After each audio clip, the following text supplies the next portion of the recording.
what we're going to look at now is how the public interest can receive appropriate weighting. Now, the public interest can be looked at in different ways. One way of characterising it is that the citizen as opposed to the consumer. Another way is perhaps looking at it as tomorrow's consumers as opposed to today's consumers. But Sharon Darcy had been doing a lot of thinking in this area, and she brings to us a new acronym. If you're not familiar with the acronym New PIN, it was worth coming to this event just to crack this acronym.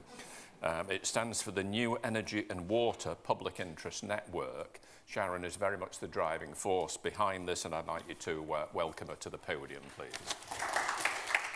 The public interest, what is it? Well, I think we've all had our fair share of the public interest, if I may say so, this year and the last 2 years. We've had the Scottish referendum. We've had, most notably, Brexit. We've been going to the polls, we've been voting. We've also had Strictly Come Dancing, which I watched for the first time ever this week and saw Ed Balls, that was the only reason I wanted to see it, to be honest, dancing. And people are used to voting. People are used to expressing their interests. The public are used to having a say. Well, what's that really mean then for the sectors that we're all interested in? How's the public interest reflected in these sectors? Well, the Sustainability First New Energy and Water Public Interest Network, which is this new PIN acronym, and I put some little pins up on the board, not to be sharp and pointed, but just to make it fix in your minds, was set up really to think about the long-term interest in the energy and water sectors and what the public interest is in those sectors. So Sustainability First is a very tiny environmental think tank, but we brought together a whole range of groups with an interest in this area to work out if together we can work out what the public interest is. And the groups we brought together are most importantly public interest experts, representatives from consumer groups, many in the audience, citizens groups, environmental groups, investor groups, and to bring them together with regulators, representatives from government, and importantly, but I've missed them off the list, so I do apologise, companies, to try and see if getting all these people in the same room together, rather than separately, we can have a better conversation about some of the really difficult and complex areas that we know exist in the public interest. So what's the purpose of the group? What's the purpose of the network?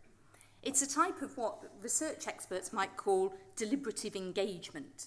So we take a topic, we do a draft paper, we ask people what the question should be, we go out and talk to people, we get case studies, we put it all together, we have a workshop, we get different people to challenge each other and share their experience, and then we revise the paper and we put it on the website so that other people can look at it. And the sorts of issues we're looking at are, although they're specifically studied from our point of view, from the energy and water perspective, I think are relevant to most of the sectors that are represented here today. They're issues like trust and confidence, resilience, engagement. The next one we're doing is on competition policy and the public interest. So they're all things that you might be interested in. The network, as well as having an opportunity to discuss some of these difficult issues and to stop them getting kicked into the long grass, is trying to build up capacity amongst public interest groups to look at some of these tricky issues. And lastly, what we want to do is to say it's all very well to talk, and several speakers already have made this point already. It's already very well to have a sort of good workshop where you have a good exchange of ideas, but what happens afterwards? And what we want to do with the results of our public interest network and our new PIN network is to go to the boards of regulated companies and to the boards of regulators and to say to them, how do you bring the public interest to the board table? How do you bring the results of all the engagement activity that we've been talking about today into your decision making? And how is that driving the governance and the decision making in your organisations?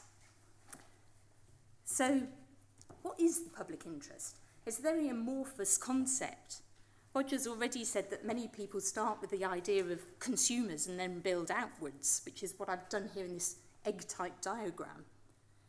In the New Energy and Water Public Interest, New PIN network, we've said that for us it's really, the consumer interest is really around value for money, resilience, sustainability and quality. But for other regulators and other sectors it might be different. If you're in the CAA, safety. If you're in the ORR, safety must also be very important. But the public interest, as we all know, is wider than that. It also takes on board citizens' views, and the views of citizens, not just in terms of social issues, their communities, what communities are like, but also economic issues, economic growth. What does that mean from a public interest point of view? And environmental issues. And then if you're another regulator, perhaps working in a different area, you might have a whole other sector and group of public interest issues that you're concerned with. I'm on the board of the Solicitors Regulation Authority, and we also have public interest duties in terms of the rule of law. If you're on the board of the Financial Conduct Authority, you'd be thinking, well, what about the integrity of the financial system? So we, in the New PIN network, have said the public interest is really a convergence of all these different interests. And I think the point that's really important is the public interest is here not just for today, but for tomorrow as well. Now, we've been asked to think about regulatory decision-making and what the public interest really means for regulatory decision-making. I think regulators clearly have statutory duties in this area, but they don't act in isolation. And I think Anna Bradley and others this morning said the ecology of the landscape that consumer groups, citizens groups and regulators work in is really important to understand not only how the public interest is represented, but the different roles and responsibilities of the different groups involved. Policymakers, for example, have responsibilities around strategic frameworks. Regulators can't act in isolation from that. Companies clearly have a responsibility in terms of delivering services. What's their obligation and their duty in terms of the public interest? Do companies in the sorts of areas that are regulated need to have a social license to operate? Do they have to have a specific duty to think about the public? A lot of that is implicit. It's very, very rarely explicit. But what would it mean if it was? And then what about consumers and citizens? We've already heard this morning that being a consumer isn't a job, but we do have rights and responsibilities in terms of some of these services. And how do all these things fit together in terms of a richer picture of what the public interest might be? Well, to think a bit more about the role of the regulator here, clearly regulators have a primary objective to try and focus companies on delivering benefits and outcomes for consumers, both today and tomorrow, and for the wider public. So, for example, if you're Ofcom, you will have specific duties in terms of representing the citizens' interests. But you'll also have duties in terms of the system in which you work. And these, again, might not be explicit, but the public will expect you to have a vested interest in how the system, very broadly, operates. They'll expect you to have some sort of future view about what the future of that system is going to be. And this is particularly important when you look at distributional issues. So we can all ask people what's important today, but if we're asking people about what might be important in the future, how things may need to change, how you may need to share different costs, risks and benefits in different ways, regulators may also have a role there. And it's all very well saying companies should play the key role in engaging with customers. That's vitally important. That shouldn't be undermined. But regulators also need to have this broader picture if the public interest is to really be understood. And regulators also have another role. In the previous slide, in this sort of jigsaw of different responsibilities, we've said that policymakers have a role in providing strategic frameworks, and regulators have specific statutory objectives. Well, what should the regulator do if they don't think the policy framework is really effective, if they don't think the policy framework is really delivering the public interest? Should they just say, it's not my objective, it's nothing to do with me? Or should they say to the policymakers, actually, I can't fulfil my duties, I can't do my bit of the bargain because of the framework I'm working in? Now, these are quite political issues, but when you're looking at essential services, services that we all rely on, services where we're making decisions for many years to come, it's important that regulators and companies and policymakers have these different conversations. Now, Zoe's already talked about some of the different objectives of engagement. In the work that we've done with the new PIN network, we've said that engagement is really important on a number of fronts, and some of these are familiar from Zoe's slide. But I think the important thing that we've also said is that engagement can help you identify the public interest, but you have to be really, really clear about what your purpose is in engaging, your purpose for having a consumer challenge group, the expectations that those involved may have in terms of this. At the moment, that's not always the case. And at the moment, a lot of the focus of engagement has been on the bottom bit of this pyramid, sort of the economic objectives for engagement, rather than thinking about the legitimacy objectives.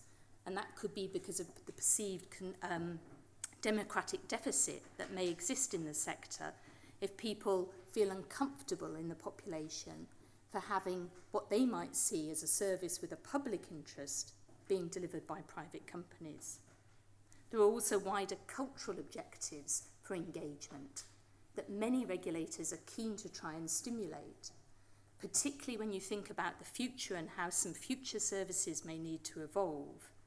For example, in energy and water, the need for demand-side management is really, really key.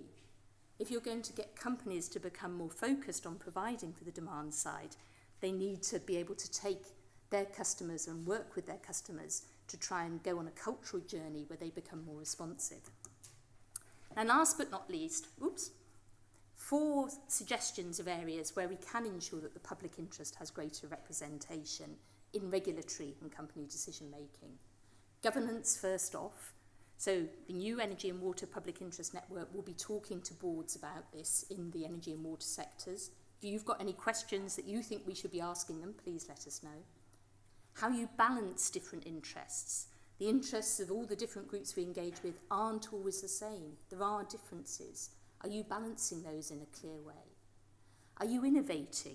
Are you trying to make way for new partnerships and collaborative arrangements? And lastly, are you legitimate? Are you ensuring that your decision-making processes are open and proportionate so people can have confidence in the decision? Thanks very much.